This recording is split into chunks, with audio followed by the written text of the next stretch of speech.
તારા પતિને સખત ચેતવણી આપશે અને જરૂર પડે તો તારા ઘરની બહાર પોલીસનો બંદોબસ્ત પણ કરી આપશે. પણ હું એકલી કેમ જાઉં? તું એક કામ કર, આજે તું તારી મમ્મીને ત્યાં ચાલી જા અને કાલે સવારે 11 વાગે તું આ સંસ્થા પર પહોંચી જજે. ત્યાં આગળ મારા પપ્પા તારી રાહ જોતા બેઠા હશે. એમનું નામ છે ડૉક્ટર ભાનુશાલી. હવે તું જા.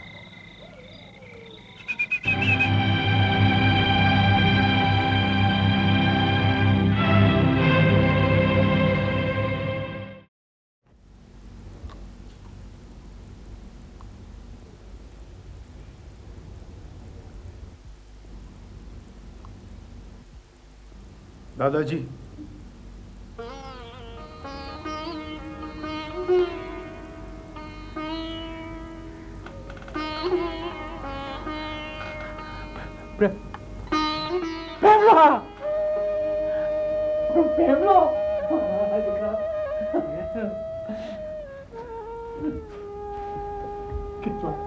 કેટલા વખતે તું દર્શન દીધા? આ તારો ડોહો દાદુ તને યાદ નહોતો આપતો બેટા? દાદાજી, મેં તમને નહોતું કહ્યું કે જ્યાં સુધી હું કંઈક બનીશ નહીં તમારે આંગણે નહીં આવું? એટલે દીકરા તને કાબુસમાં નોકરી મળી ગઈ? ના, પણ તમને આ કોણે કહ્યું? અરે દીકરા, આખરે તો દીકરો કોનો? મારા દીકરાનો ને. મારે તો મીર અને ભાગે તો ભરૂચ. ખરું કે નહીં? હવે ખરું. દીકરા, શું કામ આવ્યો? શું કામ હતું બેટા? સાચું બોલજો. એપ્લિકેશન ટાઈપ કરાવવું હતું. દાદાજી, એક વાત પૂછું? બોલજો યાર. તમને મારામાં કંઈક પરિવર્તન વર્તાય છે? આહાહાહા. પરિવર્તન? અરે પરિવર્તન જેવો ભારેખમ શબ્દ મારી જિંદગીમાં પહેલી વાર તારા મોઢે સાંભળ્યો લે દીકરા. એ નહીં, બીજું કાંઈ? સાચું કહો, તારા ચહેરા પર, તારી આંખોમાં કોઈ દીકરા એક અનેરી ચમક દેખાય છે. એ ચમક જોઈને તમને આશ્ચર્ય નથી થતું? આશ્ચર્ય? સાચું કહેજો દીકરા, તને કોઈ પીર ઓલ્યો ખાનગીમાં તારી દરગાહ પર લઈ જઈને કોઈ માદળિયું બાંધળ્યું તો નથી બાંધ્યું ને? કે કોઈ સંતે પછી તારા માથા પર હાથ મૂકીને આશીર્વાદ તો નથી આપ્યા ને? સાચું બોલજે. ના, પણ સંત જેવો એક મિત્ર મળી ગયો છે. હે? સફલ કુમાર. હે? સફલ? દાદાજી, શું થયું? દાદાજી, શું થયું? કાંઈ નહીં દીકરા, જગતના કોક ખૂણે આ તારા દાદાને કોકે યાદ કર્યો છે, બીજું શું?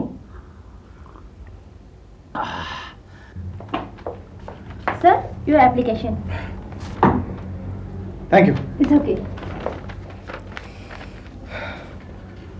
દાદાજી, રજા લઈશ. જરૂર.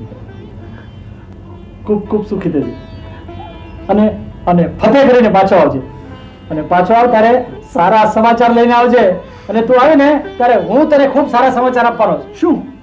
અરે દીકરા મારા, આ તારો દાદો ફાફડા ને જલેબીના ઉદ્યોગમાં નવું રેવોલ્યુશન લાવવાનો છે, નવી ક્રાંતિ લાવવાનો છે. ફાફડા રેવોલ્યુશન? હા, ક્રાંતિ. બધા પિસ્તા વાળા ફાફડા અને બાસુદી વાળી જલેબી. સી યુ દાદાજી.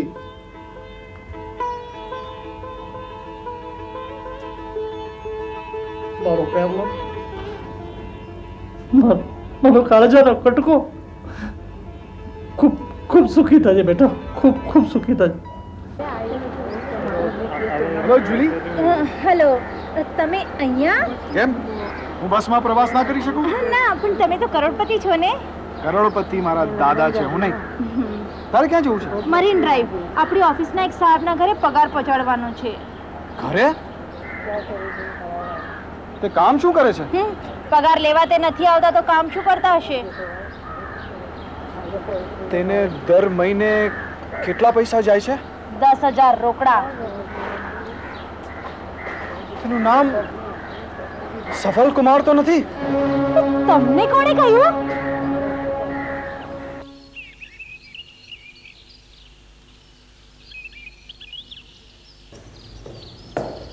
તું વોક લેવા નથી આવતો? ના. તારી તબિયત તો ઠીક છે ને? હા, તો કેમ નથી આવતો? મારી ઈચ્છા નથી. હું આટો મારીને આવું છું.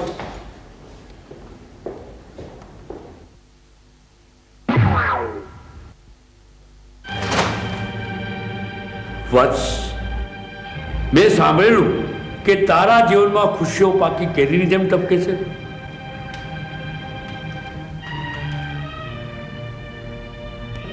અરે, આજે માથે નારિયેળ તો નથી પડ્યું ને? વાત મશ્કરીની નથી ગુરુદેવ. શું બન્યું? જેને હું આજ દિવસ સુધી મારો પ્રામાણિક મિત્ર માનતો હતો, અસલમાં તે પૂરેપૂરો સ્વાર્થી, લુચ્ચો, મીંઢો, ધુતારો નીકળ્યો. આ તારો અભિપ્રાય સફળ કુમાર માટે હોય તો હું કહીશ કે લાખોમાં એક છે. અરે ધૂળ ને ઢેફા, અહીં હું એક એક પૈસા માટે તરસું છું ને તે તે હલકો મારા દાદાજી પાસે દર મહિને ₹10,000 રોકાવે છે. એ એની મહેનતના છે. અરે પણ 10,000? ગધેડાને માણસ બનાવવાની કિંમત મને કઈ વધુ નથી લાગતી. હા, તમારા ગજવામાંથી જતા હોતા ને તો તમને બરોબર લાગતે. હું તો એમ માનું છું કે હરિજનને સોને તોલીએ તો પણ એનું ઋણ ન ઘટે. ફૂલ આપીને સફળ કુમાર તારા દાદા પાસેથી શું લેશે? વરસ પચશે ને તો 1,20,000 રૂપિયા થશે. બસ, અરે એટલા તો તું 2 વર્ષમાં કમાઈ લઈશ. પછી આખું એ જીવન તું લાખો કે બલકે કરોડોમાં રમીશ. આ તારો ચોખ્ખો નફો થયો કે નહીં? અરે આમ બાગડ બિલાની જેમ મારી સામે શું જુએ છે? અરે હું તને વેપાર સમજાવું છું. તમારું કામ છે ને ધંધો સમજાવવું નથી, ધર્મ સમજાવવું છે.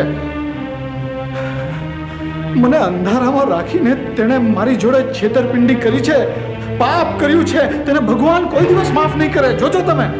એણે તને અંધારામાં રાખ્યો એનું કારણ પણ તે નથી, તારા દાદાજી છે. હરિભાઈ ફાફડાવાળા નહોતા ઈચ્છતા કે આ સોદાની જાણ તને થાય. સફળ કુમારે તો માત્ર એનો બોલ પાડ્યો છે. પણ મારું મન માનતું નથી. કારણ કે તું કોડો છે. એ ગુરુદેવ! વત્સ, વાહ, કોઈ કન્યા તને કોડો કહે તો વાલું લાગે અને હું કહું તો ખૂચે. સફલ કુમારના મફતિયા વિદ્યાર્થીઓને પણ એ શબ્દ વાપરવાનો હક નથી, સમજ્યા?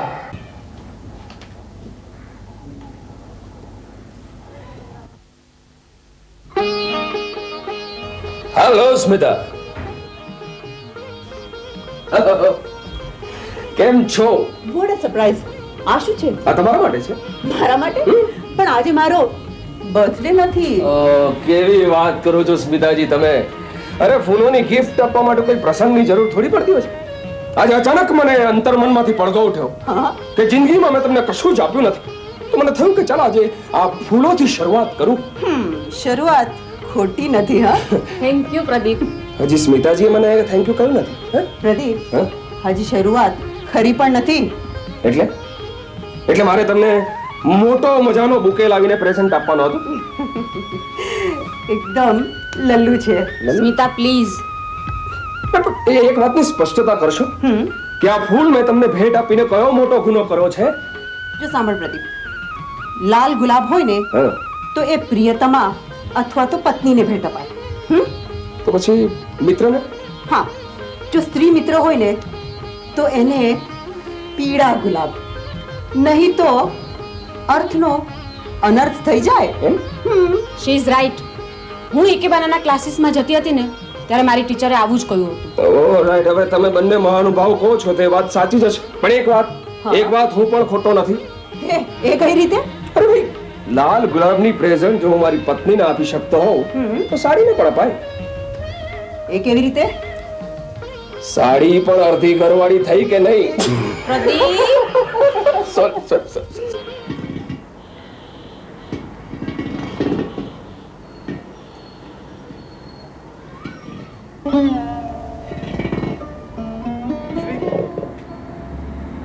વીડી, તે જે કહ્યું તે સાચું છે. જ્યાં ખરો પ્રેમ હોય ત્યાં શંકા ના હોય. મેં તારા ઉપર શંકા કરી એટલે જરૂર મારા પ્રેમમાં કંઈ ખોટ છે. હવે ચર્ચાનો શું લાભ?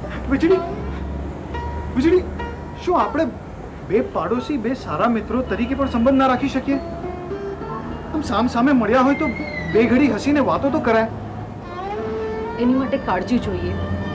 એ ક્યાંથી લાવો? નવી રીતે જીવતા તું શીખ્યો છે, હું નહીં. હું તો એ જ ગમાર, અભણ, ગામડાની છોકરી છું.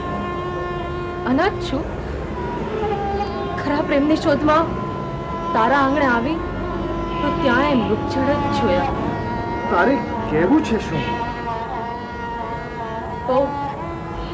બહુ જલ્દી મારા લગ્ન થવાના છે.